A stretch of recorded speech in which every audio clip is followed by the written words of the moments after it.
Bonjour, bienvenue dans les tribulations d'Hildegarde. Aujourd'hui, nous allons faire la petite vidéo sur l'auteur, où c'est que je l'ai mis, voilà. Je vais vous parler d'Hilaria Tuti, Sur le toit de l'enfer. Alors c'est un auteur que j'affectionne particulièrement. C'est quelqu'un qui, comment je vais dire ça, qui a une écriture assez particulière, qui va allier le réalisme policier et des touches très oniriques et très émotionnelles. Elle scrute un petit peu l'âme des personnages, c'est ce qui fait sa particularité, et surtout envers ce qu'on appelle les vulnérables. Donc j'ai beaucoup d'affection et d'affinité avec cet auteur. Elle a écrit donc Sur le toit de l'enfer, qui est le premier, bon, qui remonte je crois à 2018 ou 2019. Il n'est pas très récent, donc c'est une série. Vous allez trouver donc Sur le toit de l'enfer, vous allez trouver La nymphe endormie, Les filles de cendre, À la lumière de la nuit, et un dernier qui est sorti récemment. C'est un style très immersif, mais en même temps aussi très poétique. C'est ce qui me fait beaucoup aimer cet auteur. Donc Sur le toit de l'enfer, c'est un thriller, un vrai thriller, qui va se dérouler dans un petit village isolé des montagnes du Frioul, donc le nord de l'Italie. Un homme est découvert atrocement mutilé. Alors, on est dans l'hiver, montagne, forêt, neige, et il est découvert atrocement mutilé, les yeux arrachés, et il y a un étrange épouvantail à ses côtés. Donc là, on pose le décor où on se dit c'est quand même assez hard, assez dur. Et le commissaire qui va être en charge de cette affaire et qu'on va retrouver sur les 4 autres livres que je vous ai cités, ben, il est un peu particulier parce que c'est une femme, elle a une 60aine d'années, c'est une profileuse. Et ben, on va découvrir ce personnage qui va devenir très attachant, qui a des gros problèmes de mémoire. Donc qui va être confronté, ben, je ne vous le cache pas, à ce qu'on appelle aujourd'hui la maladie d'Alzheimer, un début d'Alzheimer, et qui va continuer à mener l'enquête. Donc elle va être entourée d'un jeune inspecteur qui s'appelle Massimo Marini, je crois. Et il va y avoir un petit peu donc, cette ambivalence de travailler avec quelqu'un de jeune, qui a une mémoire très fraîche et très productive, et puis ce silence très méfiant des habitants des coins isolés, hein. On l'avait vu dans Norferville, qui était un petit peu aussi ce cadre-là, c'est-à-dire une communauté fermée, isolée. Donc avec tout l'impact que ça peut avoir, hein, dans ces communautés où voilà, tout le monde se connaît. Donc vous arrivez dans un village où personne ne sait qui vous êtes, enfin qui vous êtes, ce que vous représentez, et ça ils le savent, mais il va y avoir cette méfiance et cette défiance vis-à-vis de l'étranger. Donc parallèlement, ben, il va y avoir d'autres crimes, et surtout, c'est un petit peu le sujet de prédilection d'Hilaria Tuti, il va y avoir la disparition d'enfants, voilà, qui va venir compliquer un petit peu cette situation. Donc l'ambiance, je ne vous le cache pas, ben, c'est l'hiver, donc elle est glaciale, et puis elle est surtout très oppressante. Alors, ce roman-là va aborder plusieurs thèmes, mais le thème principal va être la violence faite aux enfants. Donc c'est assez dur, mais c'est un sujet de toute façon qu'il faut aborder à certains moments, hein, on ne va pas se le cacher. Donc, la notion aussi de la frontière, alors on l'avait vu sur le roman de La femme de ménage, le tout premier, cette frontière entre victime et bourreau, sauf que là, on va évoluer et ça ne va plus être le bourreau, ça va être le monstre, entre la victime et le monstre. Donc c'est assez différent. On va avoir l'impact de certains traumatismes psychologiques, dont un qui est très important et qui concerne les enfants, qui est ce qu'on appelle la dépression anaclitique. Je vais y revenir tout à l'heure. Hein. Et puis, la manière dont un village entier peut contribuer à enfouir et à protéger des crimes. On revient toujours sur cette notion de mémoire, cette mémoire-là qui est collective et qui va se transmettre un petit peu de génération en génération et qui vont devenir un petit peu, les secrets des villages, ce secret enfoui tellement loin, mais qui va perdurer de génération en génération. Donc qui va forcément évoluer, se transformer, ces non-dits, cette transformation du secret et qui devient par la suite dans certains villages des légendes. Donc il faut arriver à trouver le fond de vérité. Il y a toujours un fond de vérité. Donc je vais revenir sur ce qui concerne les enfants, donc cette dépression anaclitique. Alors, cette dépression anaclitique, c'est une forme de détresse psychologique très grave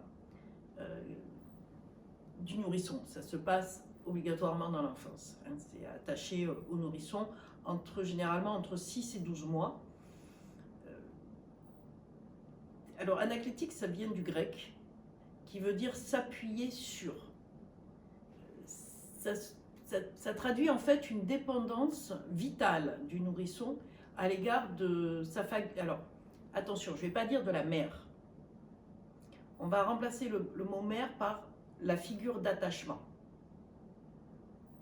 Entre 6 et 12 mois, un nourrisson ne peut pas être autonome, il ne peut pas vivre. Si vous ne le nourrissez pas, si vous ne vous en occupez pas, il n'a aucune espérance de vie.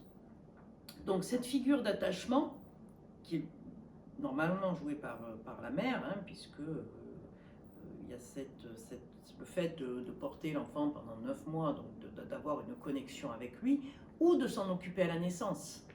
La connexion va être moins grande, moins importante, mais elle va y être quand même, puisqu'on va dire quelque part que c'est la figure d'attachement, c'est ce qui va permettre au nourrisson de survivre.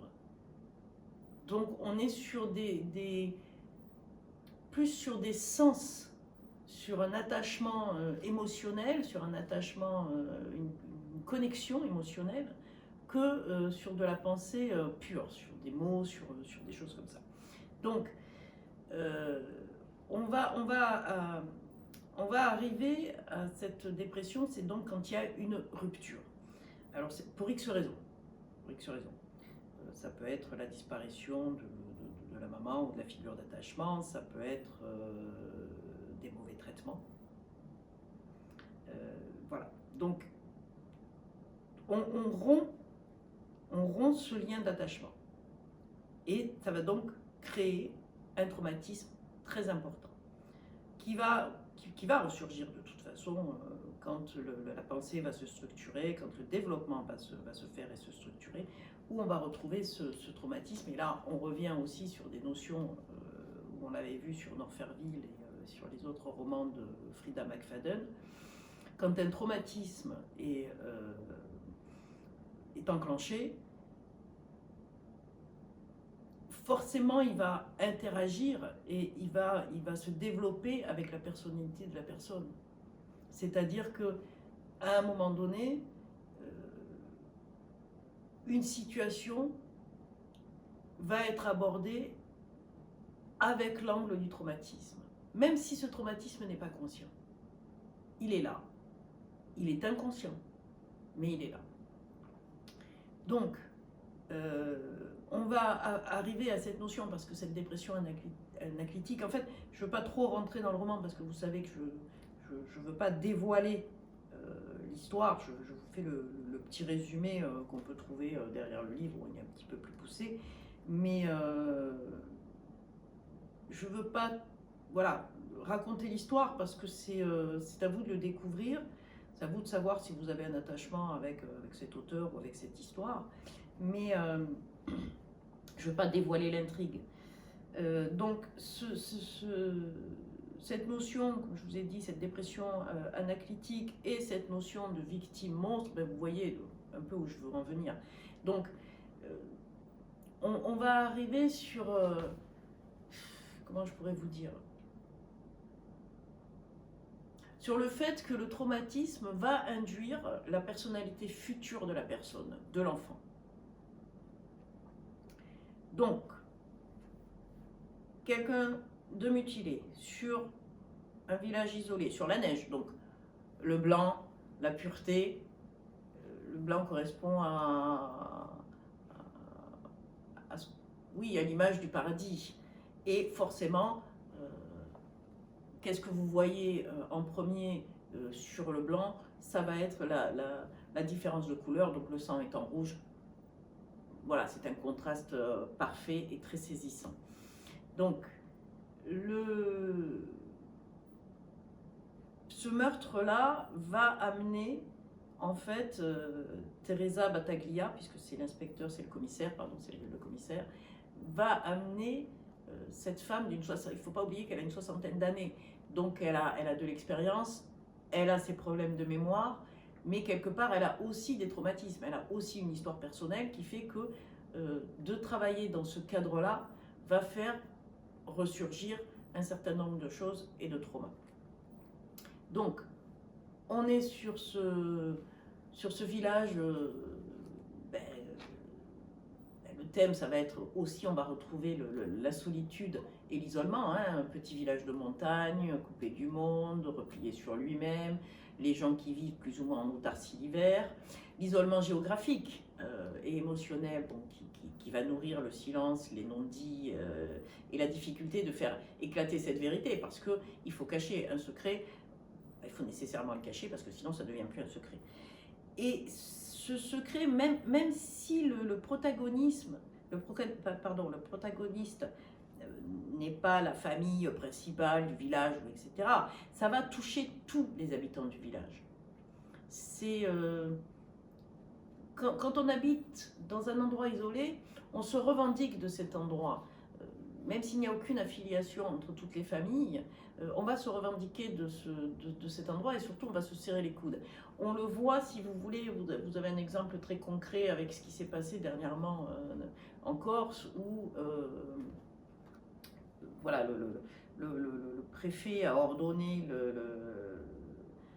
l'enlèvement des croix à l'entrée des villages. Et bien tout le village s'est soulevé.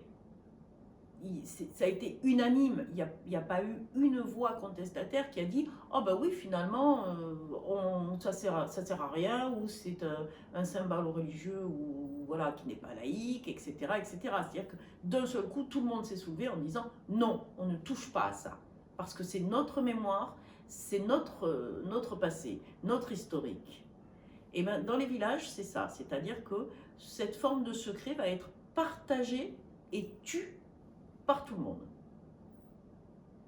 Et vous ne trouverez jamais personne qui en parlera. Alors, ça va se transmettre de génération en génération sur des gens qui vont rester là. Si vous avez des enfants qui partent travailler ou qui ont connaissance de ce secret, mais qui vont à leur tour avoir une descendance, mais qui n'est pas reliée au village, ce secret ne sortira pas. C'est-à-dire qu'ils ne vont pas le transmettre. Ça reste vraiment quelque chose d'intrinsèque qui va être vraiment propre au village. Donc ce roman va aussi, bon, ce que je vous ai dit tout à l'heure, traiter de la maltraitance sur enfants. Hein, ce roman revient sur un passé qui est marqué sur des violences qui sont faites aux enfants par le biais d'un orphelinat. Donc bon, je vais dire, qui dit orphelinat, l'image de l'orphelinat est souvent reliée, c'est pas quelque chose d'heureux, c'est pas quelque chose où il y a une plénitude, voilà, je crois qu'on a tous cette image en tête. Déjà quand on évoque le mot orphelinat, on voit un bâtiment un peu gris, un peu sale, dans la brume, un peu isolé, un peu, voilà, c'est pas la notion de l'amour qui vient en premier quand on entend ce mot-là. C'est un mot très vilain d'ailleurs, je trouve. J'aime pas ce mot. Donc, forcément, il y a un orphelinat. Donc, cet orphelinat, comme je vous le disais, il va régner un peu une image de souffrance et de brutalité. C'est un peu quand vous pensez à un... Enfin, moi, je veux dire, pas quand vous pensez, mais moi, quand je pense à un orphelinat, j'ai cette image de, vous savez, comme un nid qui va, qui va absorber tout ce qui va être l'espoir,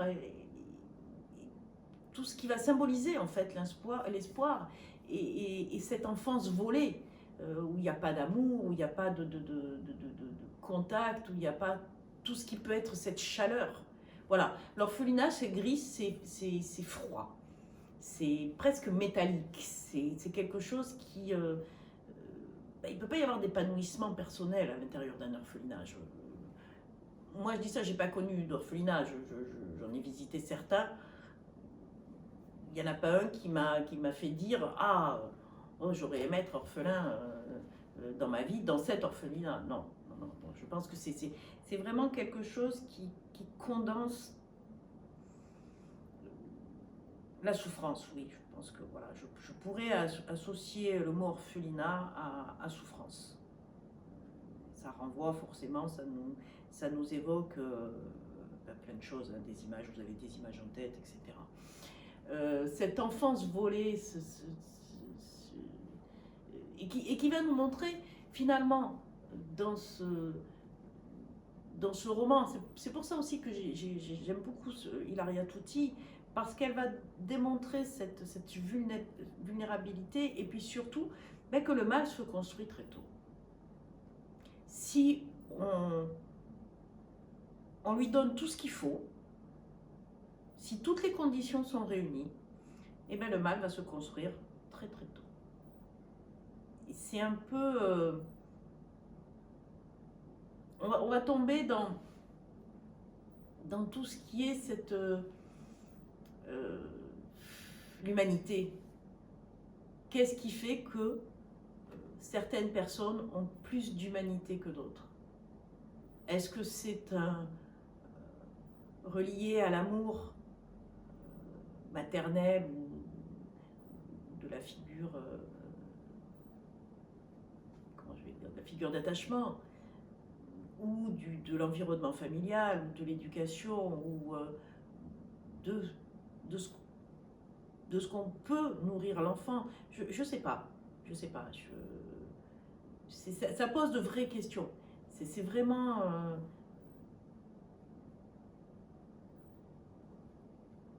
ça pose des questions, voilà. Est-ce que voilà, l'humanité, l'empathie, ce tueur qui est un monstre, alors pourquoi un monstre par rapport l'image d'un monstre qu'on a? Alors on n'a pas tous la même image du monstre. Moi j'ai des monstres très sympathiques qui peuvent être beaucoup moins sympathiques pour d'autres et vice versa. On dit notion de monstre parce que justement on va calquer la notion d'humanité et la notion d'empathie.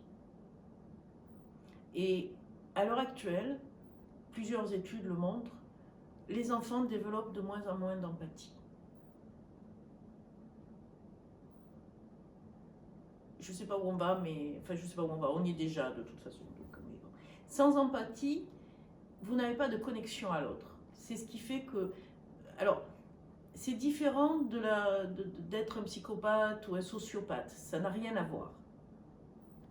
L'empathie. L'empathie et l'humanité. Je n'ai pas d'humanité, je n'ai pas d'empathie. Effectivement, je peux être classée dans la question de monstre puisque je n'ai pas de ces notions-là. Je n'ai pas d'amour en fait. Je pense que ça se résume à ça.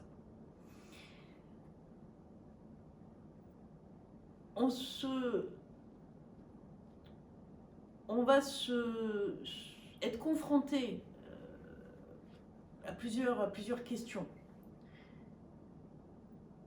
Donc cette frontière entre victime, monstre, cette intrigue qui va sans cesse interroger qui est réellement le monstre, le présumé meurtrier, est-ce qu'il n'est pas peut-être lui-même victime d'anciens crimes, d'anciens abus. Est-ce que la frontière entre le bien et le mal, comment est-elle définie? Qui la définit? Comment on va arriver à être juge en fait? Moi, c'est une notion qui me pose beaucoup de problèmes parce que personne ne peut être jugé parti. On arrive à dire, moi je vois depuis quelque temps, je vous l'avais dit, ces notions de dire, voilà, rétablissons la peine de mort pour certains crimes, notamment contre les enfants, etc.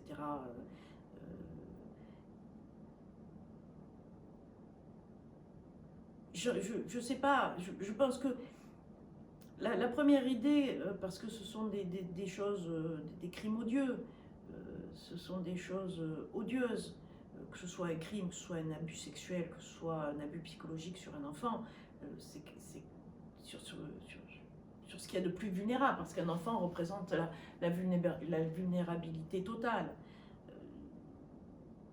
Donc oui, je pense qu'on peut avoir une colère, même une haine viscérale, une haine primale, mais je crois qu'après il faut avoir le recul nécessaire pour se dire, est-ce que je peux être jugé parti et tuer quelqu'un qui a fait du mal à un enfant? La première réaction, je pense qu'elle est de se dire oui. Mais je tombe après dans la deuxième notion du bien et du mal.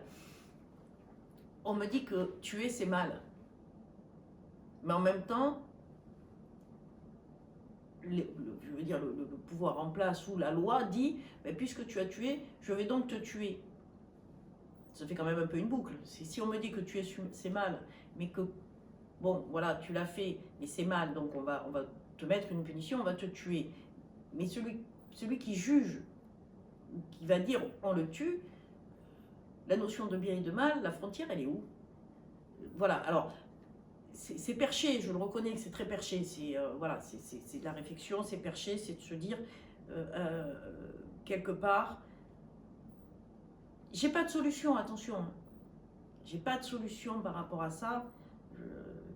Si on me dit demain, voilà, quelqu'un a fait du mal à un enfant, et on me l'a souvent dit, oui, ma première, je pense que ma première impression a été, je vais aller lui péter la gueule, je vais lui ouvrir le crâne en deux avec une clé à molette, je vais voilà, c'est-à-dire, mais je l'ai pas fait. Qu'est-ce qui m'a empêché de le faire? Je ne sais pas. Je crois que si, je le sais, mais je ne vais pas le partager avec vous. Je crois que, voilà, je ne le partage pas avec vous parce que c'est propre à chacun. Parce que ça renvoie à des choses qui sont très personnelles. Mais je crois que la réflexion et le regard qu'on peut avoir sur autrui est très important, et cette notion d'empathie est très très importante. Il faut jamais oublier que nous sommes humains, nous sommes tous humains, et que finalement ce qui nous différencie, ce qui pourrait nous différencier, c'est cette indifférence que le monde et que la société actuelle nous renvoie. C'est que cette indifférence, c'est l'essence même de l'inhumanité, c'est-à-dire que la majorité des gens deviennent inhumains, donc perdent cette empathie.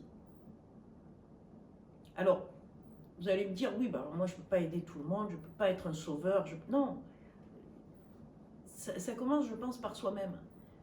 Et là, je reviens à la dernière vidéo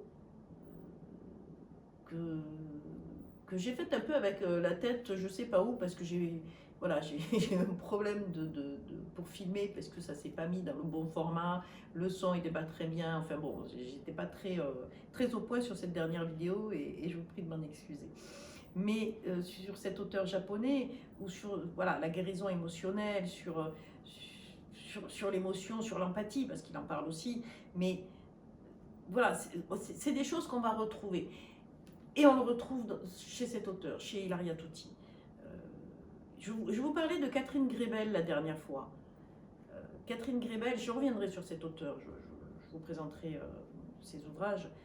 Pour moi, Catherine Gribel n'a pas cette empathie, n'a pas ce style immersif et poétique que peut avoir cet auteur. Hilaria Touty, elle est dans le vrai, c'est-à-dire que c'est perché, hein, attention, je pense qu'elle est cintrée à la base, enfin cintrée dans le sens où elle va avoir cette vision très froide, très crue, mais en même temps poétique.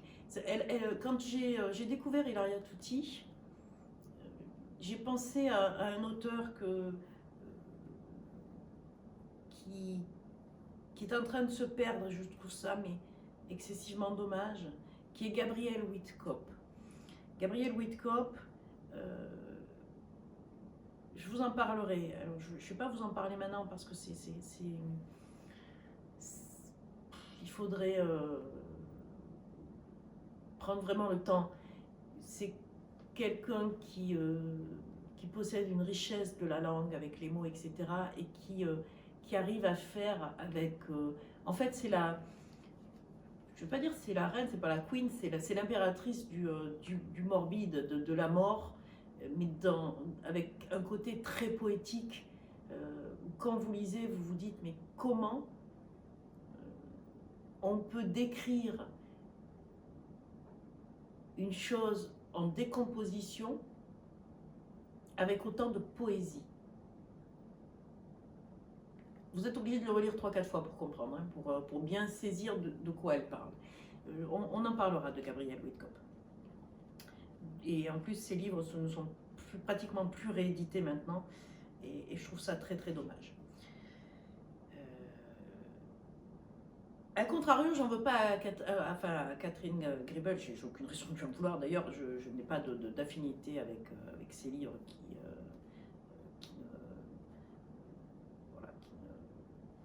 je m'ennuie. Voilà. Moi, quand je m'ennuie, quand je lis, c'est très rédhibitoire pour moi. Donc, on est sur ce style immersif, comme je vous l'ai dit. On va avoir aussi la violence. Hein, la violence, c'est, je crois, un petit peu je ne veux pas dire le fil rouge, parce que c'est vraiment...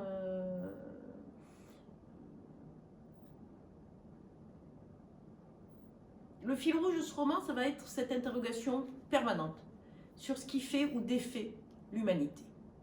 Voilà. Ce qui fait ou défait l'humanité d'une personne. Et c'est pour ça que c'est intéressant. C'est pas du tout sociologique ou quoi. Hein. On peut en trouver une base si on regarde, mais après, c'est à vous d'avoir le libre arbitre, puisque chaque humain a un libre arbitre. On est censé avoir un libre arbitre. Donc, les thèmes abordés sont très durs. Hein. C'est bon, comme on dit, la peur, la mort qui est omniprésente, le meurtre sordide, la mise en scène des corps, parce qu'il y a une mise en scène. Donc, Alors, c'est important parce que c'est plein de détails. Je vous parlais dans le petit résumé. Où effectivement cet homme mutilé est mort, et à côté on trouve, à ses côtés on trouve un épouvantail. Voilà, donc il va y avoir un petit peu comme ça des choses qui vont se mettre en place, que Teresa Battaglia va trouver, et qui ont une signification. Alors après, alors quand on s'intéresse un petit peu aux thrillers policiers, on va retrouver des thèmes comme les yeux arrachés qui sont à côté, donc le symbolisme des yeux, etc., etc. Ou quand on couvre le visage d'une personne, voilà, ce sont des petites choses. On en reparlera sur certains. On fera un petit livre sur les tueurs en série, les plus grands tueurs en série connus. Donc on en trouve aux États-Unis parce qu'ils ont une surface beaucoup plus grande. On en a eu aussi chez nous. Il y en a en Russie, il y en a en Chine. En Chine, on les connaît moins parce que c'est plus fermé. Au Japon.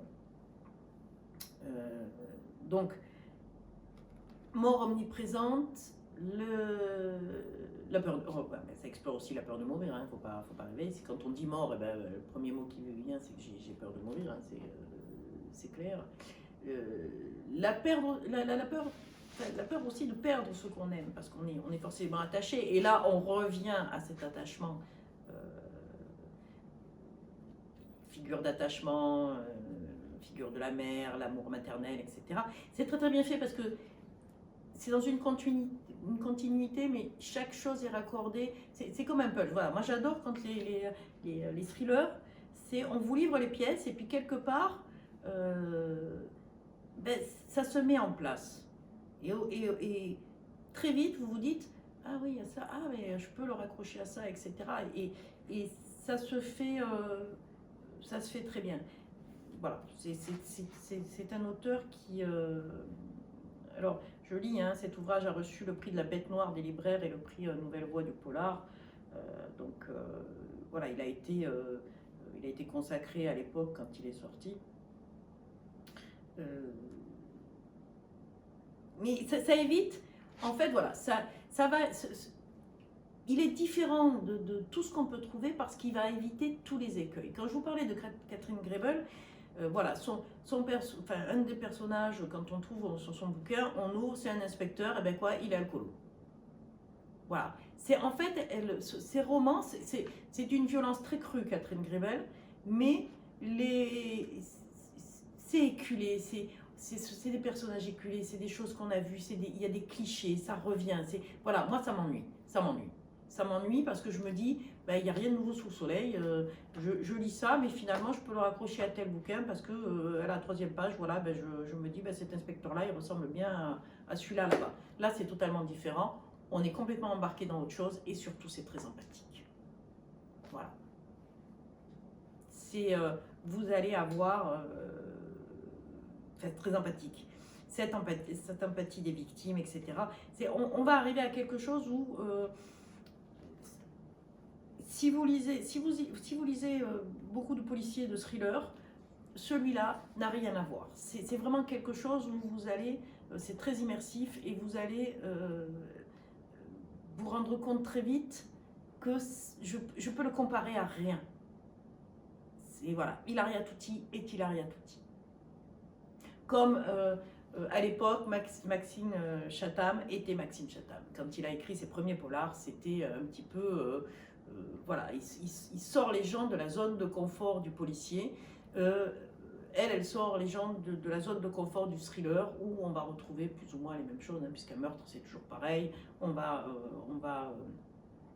avoir une cruauté, on va avoir du sang, on va avoir une énigme, etc.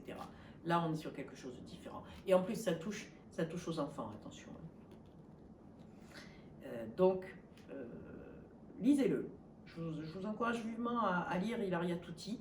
Commencez par celui-là parce que c'est le premier. C'est la première accroche et la première rencontre avec Teresa Battaglia, le commissaire Teresa Battaglia. Et vous allez avoir vraiment envie de continuer. Je vous mettrai de toute façon, on parlera des autres livres. Je ferai un petit résumé dessus. Je vous les mettrai en description. Alors,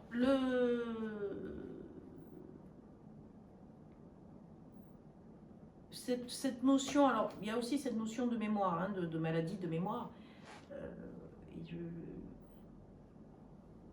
Ça m'a rappelé, alors je ne sais plus ce que ça m'a rappelé, mais ça me l'a rappelé, ça m'a rappelé où je l'ai lu. C'était souviens-toi que le temps est un joueur avide, le jour décroît, la nuit augmente, souviens-toi le gouffre a toujours soif, la clepsydre se vide, souviens-toi, tantôt sonnera l'heure du divin ou l'auguste vertu, ou le repentir même, où tout te dira il est trop tard. Et alors, quand j'ai lu ce livre, à l'époque, ça m'était revenu de la même manière. Alors, il faut savoir, des fois, quand j'ai une mémoire assez grande, et quelquefois, le livre me provoque des remontées de mémoire, enfin, d'ouverture de mémoire. Et j'ai des petites phrases ou des extraits comme ça qui me viennent. Et je trouve ça assez passionnant parce que ça me renvoie à des choses. Et après, c'est pire qu'une partie de ping-pong. Et comme je lis plusieurs livres à la fois, je ne mélange pas les histoires, je vous rassure. Donc voilà, je vous engage à lire vraiment Ilaria Tutti et cette ambiance un peu très dark, hein, très très dark. Voilà. surtout, n'oublions jamais que nous sommes humains. C'est le principal. Alors, sur le K-drama, j'ai pas voulu tomber sur le piège du tueur en série, etc. Je vous mets en garde contre ce K-drama parce que c'est quelque chose d'excessivement violent, qui est rempli d'hémoglobine, mais qui est très violent. Qui est très intéressant puisque ça va parler, alors c'est des enfants qui sont en scène, ça s'appelle The Witch, The Part 1, et je crois que le premier s'appelle The Subversion et la deuxième The Part 1. Alors ça va mettre en scène, excusez-moi pour le coucou, j'ai un coucou, je sais que vous l'entendez, alors moi je fais plus attention donc je l'entends plus, donc c'est vrai que quelquefois je l'entends sur la vidéo. Voilà, c'est mon coucou, c'est ma pendule. Comptez pas les coups, elle n'est pas à l'heure. Je dirais que j'ai pas fait le changement d'heure depuis, je sais. Je crains. Donc, The Witch, Part 1, Part 2. Vous n'allez pas le trouver sur Netflix. Vous allez le trouver sur voirdrama.com. Je vous le mettrai en description sous la vidéo. Enfin, dans la vidéo même, je vous le mettrai. Je sais qu'il est en version originale sous-titrée. Je ne sais pas s'il est en français. Alors, ça va être très violent. Ça concerne des enfants alors qui ont été, pareil, avec des espèces d'orphelinats. C'est très glauque, et qui vont avoir subi des mutations génétiques. Alors, c'est pas des lapins, c'est pas des... Enfin, ils vont pas se transforcer, c'est pas les Avengers, c'est pas, ils n'ont pas de super pouvoir entre guillemets. Ça va se passer entre de la manipulation génétique pour développer une télékinésie et tout ce qui va concerner en fait le cerveau, cette puissance du cerveau, régénération humaine, etc. Ça concerne dans le premier volet une jeune fille, une enfant, avec un parcours, donc elle s'échappe, elle trouve une maison, enfin je ne vais pas vous le raconter en détail parce qu'il faut le suivre. Et dans le deuxième, c'est une autre fille, et en fait, voilà, ce sont des sœurs. Et elles vont être à la recherche de leur mère, parce qu'elles en ont un besoin viscéral. Et là, on comprend très vite cette dépression anaclytique. J'ai plus axé sur ça, sur cette notion-là, parce qu'elle est importante pour le développement de l'être humain. Je voulais aussi vous dire que l'enfant est sacré dans toute civilisation, qu'il naisse normal ou anormal, il est sacré dans toutes les civilisations, et que surtout à l'heure actuelle, dans le monde, il disparaît un enfant toutes les 4 secondes. Je ne vais pas rentrer dans le détail à savoir pourquoi ils disparaissent, parce que on en entend tous parler.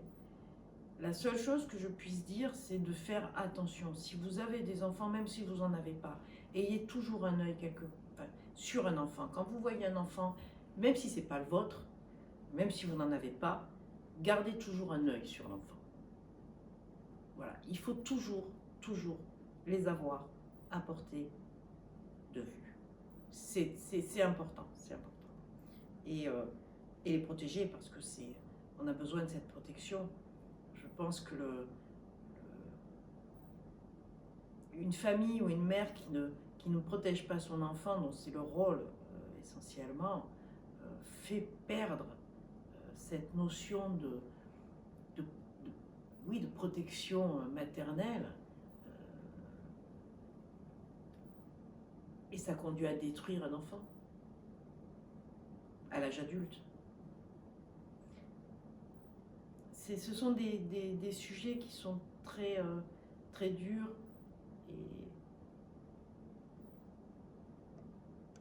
alors il m'arrive de dire des choses, hein. Alors après, vous soyez d'accord, pas d'accord, c'est votre droit, c'est mon droit de dire les choses aussi. Mais il faut toujours rester dans cette bienveillance, dans cette ouverture d'esprit, de dire que ben, tout échange, même si on n'a pas le même point de vue, tout échange est complémentaire. C'est pas d'essayer de faire changer, on n'est pas dans une manipulation psychologique qui va essayer de faire changer les choses. On est dans un échange qui peut faire évoluer, non pas les points de vue, mais évoluer le dialogue. Voilà. Discuter, échanger est constructif. Mais il ne veut pas dire que je vais vous changer en disant tu as tort, etc.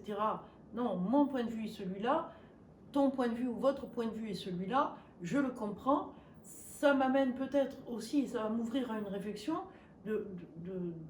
qui va me faire dire ah oui, finalement, de penser dans cette direction ben, va amener à un développement autre qui va faire évoluer moi ma pensée. Alors, sans avoir de notion de jugement, hein, de dire ben voilà, moi je ne suis pas d'accord sur ça pour telle et telle raison, je comprends votre point de vue, et votre point de vue, moi, m'amène à une réflexion qui va faire évoluer, non pas mon propre point de vue, mais ma réflexion interne, en disant oui, ça c'est une notion, mais tiens, oui, je peux faire évoluer chez moi cette notion-là, dans ce sens-là. Voilà, il faut échanger, et il faut évoluer, voilà, et ne pas perdre notre humanité. Quand on perd l'humanité, on devient le meurtrier sur le toit de l'enfer. Voilà.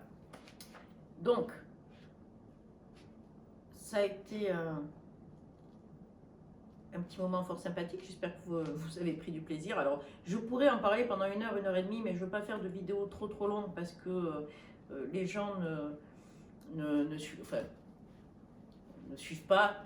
Enfin, je m'aperçois qu'en regardant un petit peu les statistiques qui piochent à droite à gauche, donc je vais faire, voilà, je vais rester sur cette timeline-là. On va parler, alors, si je présente d'autres livres, la semaine prochaine, je pense qu'on parlera. Alors, j'ai quelqu'un qui m'a conseillé ce livre, donc je l'ai pris, qui est un livre d'Angelina Delcroix, qui s'appelle Mémoire d'un expert psychiatre. Il paraît que, voilà, un polar formidable, c'est marqué derrière. Donc je vais le lire, j'ai commencé, je vais le lire et je vous en ferai une petite vidéo. Qu'est-ce que j'ai d'autre alors? Ah oui, tiens, Patricia Cornwell, parce que ça, j'aimais bien Patricia Cornwell à l'époque, donc elle a mis un moment avant de ressortir un livre. Lisa Gardner, je voulais vous parler de Lisa Gardner, mais on en fera la prochaine fois. Et alors, on parlera aussi d'un autre auteur que j'aime beaucoup, qui s'appelle Cédric Cyr. Et lui, je l'ai découvert parce qu'il avait une page, enfin, oui, il commentait sur les réseaux sociaux, sans faire de promotion pour lui. Et en fait, je me suis aperçue que c'était un auteur et j'aimais bien ce qu'il disait. Donc voilà, je le connaissais pas à l'époque et j'aime beaucoup ce qu'il fait. Donc, Ilaria Tutti.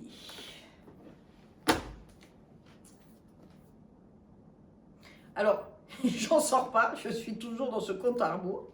Ça évolue, mais je vois pas où on va. Et ça me stresse un peu. Donc, je peux toujours pas vous en parler, mais voilà, le compte à rebours se précise et c'est assez perturbant. Donc, on verra le 25. Voilà. Pareil, hein, oui, alors derrière, c'est vrai que j'aurais pu vous le dire la dernière fois, c'est que Noël est coincé dans une journée qui recommence encore et encore. Voilà, en fait, on est dans une boucle temporelle. C'est pas mal, c'est assez intéressant. Surtout que le fait d'attendre tous les jours pour ouvrir une page, bon, je vous avoue que j'ai été tentée de tout ouvrir, mais bon, pour vous, je joue le jeu, je découpe les pages. Donc, Ilaria Tutti, la semaine prochaine, nous parlerons de Mémoire d'un expert psychiatre de Angelina Delcroix. Le K-drama, je vous mets tout sur la vidéo. N'oubliez pas de vous abonner si ça vous plaît, de liker, de mettre un commentaire. Commentez, dites-moi si ça vous plaît pas, si vous trouvez ça un peu catastrophique, très catastrophique, avec des mots gentils. N'oubliez pas d'avoir de l'empathie et de l'humanité. Et je vous dis à la semaine prochaine. Prenez soin de vous et passez une bonne journée. Au revoir.